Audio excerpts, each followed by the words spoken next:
ubunebwe nibwo butera abantu gusuzugura inshingano zoroheje za buri munsi mu buzima. Kwanga gukora izo nshingano bitera umuntu intege nke mu bwenge no mu mico mbonera atazabura kwiyumvamo umunsi umwe.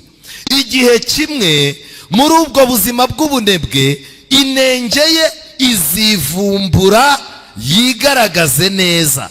Raporo y'ubuzima bwe yanditsweho aya magambo ngo yari uwo kurya gusa nta musaruro yatangaga. Defo twizemo hano yitwa ngo iki? Yitwa ngo iki? Ikosa turimo kwiga hano umusore atagomba kugira ryitwa ngo iki? Ubunebwe. Ngo ubunebwe ni defo yivumbura umuntu yaramaze gushaka. Ubu nimureba mwabasore mwe ubunebwe ufite, umuntu araguhamagara ngo ukora akazi k'ubuyede, hoya hari umukobwa nereta w'umunyeshuri atambona, warangiza umuntu akaguhamagara ati tujye guhinga hariya cyangwa gukupa harimo 3,000, ugatangira ngo hoya ngo kameme ngo ngewe ndiga ngo kaminuza ngo ninyirangiza ngo nzabona amafaranga batazanshishamo ijisho. Ubwo bunebwe ufite numara kuba umugabo cyangwa umaze kuba umugore buzaturika nk'igisasu cya kirimbuzi.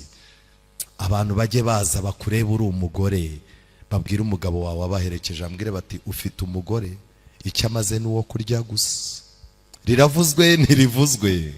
Mujye mutinya ibintu dusoma muri ibi bitabo. Mugabanye ubunebwe mwitoze gukora. Gusenga ni ikintu kibanze, gukora bigakurikiraho. Ibyo bintu bibiri kimwe iyo kibuze ikindi kiba ari ikibazo. Nuramuka ugiye gusenga gukora ukabyibagirwa, nuramuka ugiye gukora gusenga ukabyibagirwa, uzahorana igihombo mu buzima bwawe.